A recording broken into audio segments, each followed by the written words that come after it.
Okay, so basically in this video here, I've just finished one of my hospice blankets. I do need to hem it, okay, which is never my favorite part to do that. If you're doing a fringe, you could potentially do the hem stitch, okay, and allow for a fringe later on. I'm not. I'm going to be doing basically a folded stitch, which I'll be sewing on. Before I do that, because I don't have a serger, I actually am going to do a zigzag stitch along the edge here to make sure that it doesn't unravel. And then I can obviously cut it much closer. I had actually put in a couple of contrast threads to keep it in, to make it easier to actually sew. As you can see, it is easily coming out. Okay, so on my sewing machine, I'm just going to find my zigzag stitch here that I want to get. Okay, so I'm going to hit that one there. Okay. I've put in the proper presser foot that I need in order to be able to do the zigzag stitch. Okay. Now, again, I have a brother sewing machine. Obviously, everybody's sewing machine is going to be slightly different when they're doing that. Okay.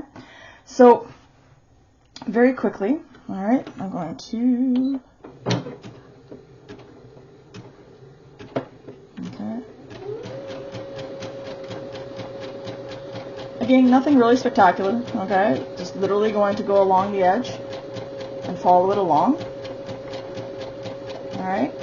And I'm going to come back once this is done, and I'll show you using a walking foot when I'm doing the actual stitching of the hem.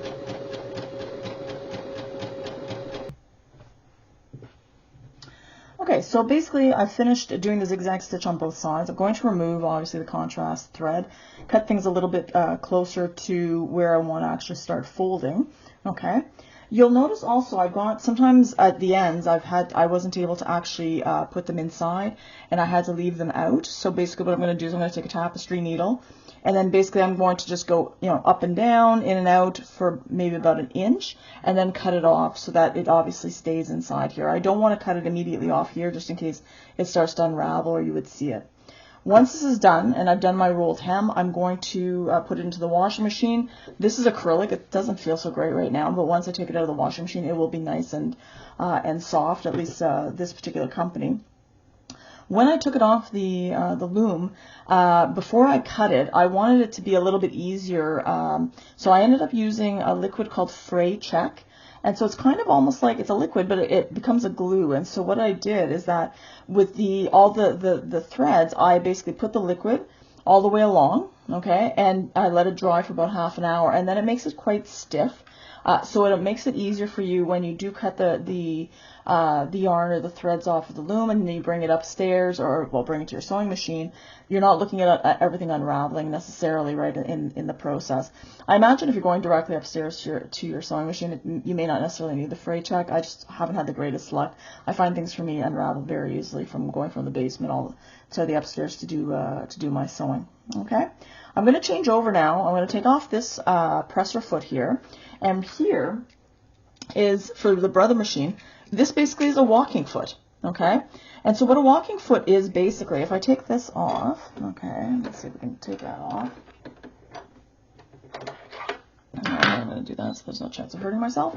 So you can see that there's little teeth there, right? And so when you put material, the teeth advance the material and allow it to go forward.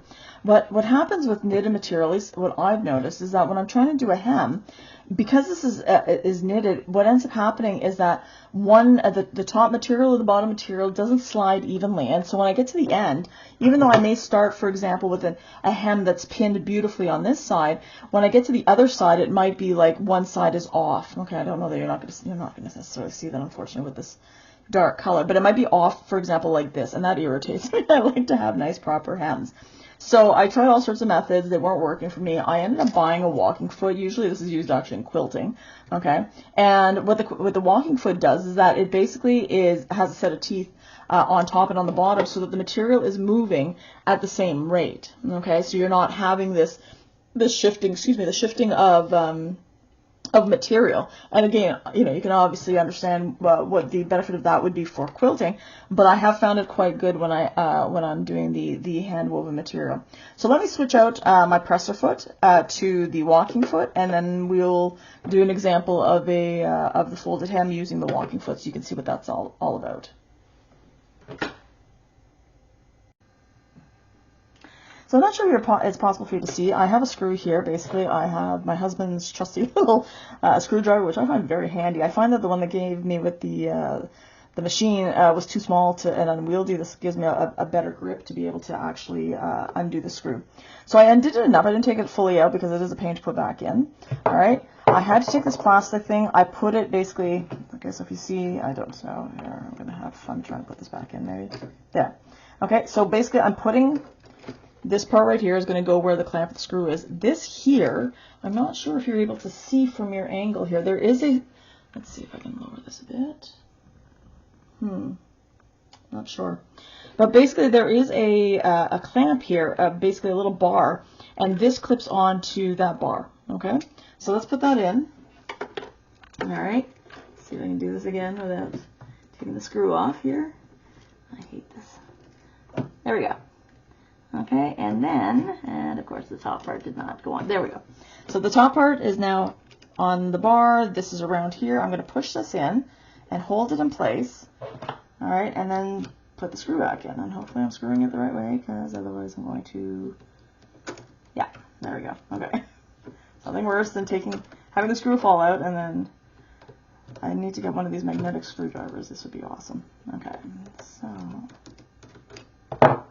sometimes it's just easier with your fingers, and this is not one of those instances.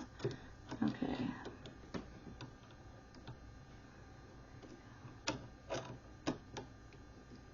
There we go. Okay, perfect.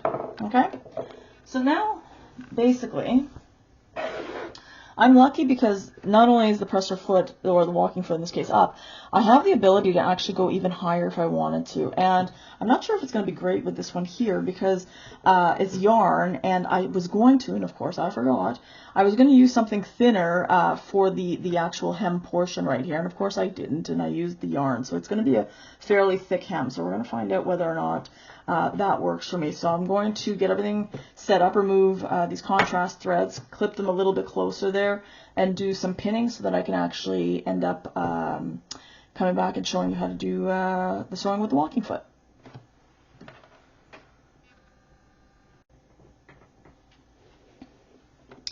Okay, so basically, you're going to see in a moment, I'm going to do some. I have a hard time. I find it tends, because again, it's a woven, even though it has a set of teeth, you're going to notice also the amount of space that you have between is a little bit less because you have that other set of teeth coming from on top. So again, this is a thicker amount of hem than I wanted. Basically, you're not pulling or anything at all. You're just letting it basically take the material so that they're both at the same rate. Okay. So I'm going to put it slower there, so hopefully you guys can see it just a little bit there. Give you a bit of an example. Oh, that's way too slow. Okay, let's just, there we go, let's see there.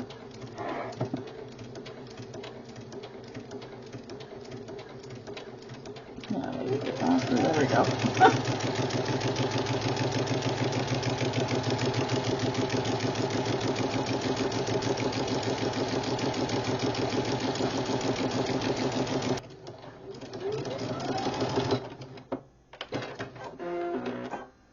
I have on my machine, this is a new machine for me, I have an automatic scissor cutter, which I find actually quite great. This is using the finger instead of the pedal. I've always used the pedal, so this is new to me, but I find this actually quite enjoyable as well. If you are, looking for a new sewing machine or something like that, that might be something that you want to consider.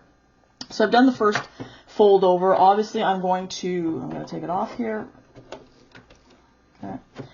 And so I want to fold it over one more time, obviously, because I don't want to see these ugly edges. And so I will do that on both sides. And once I'm done that, I'm going to pop it, do the threads with the tapestry needle, put them in, and then once that's done, pop it into the washing machine. And if there's any little odds and ends that I have to deal with, I'll deal with them at that point. But generally speaking, I mean, it might be the end of a thread that's showing or something like that, and snipping it just a little bit closer. Just be really careful when you snip, to make sure you're not snipping any of the your hand woven project, because that's always painful. All right, I hope that helps. Have a great day.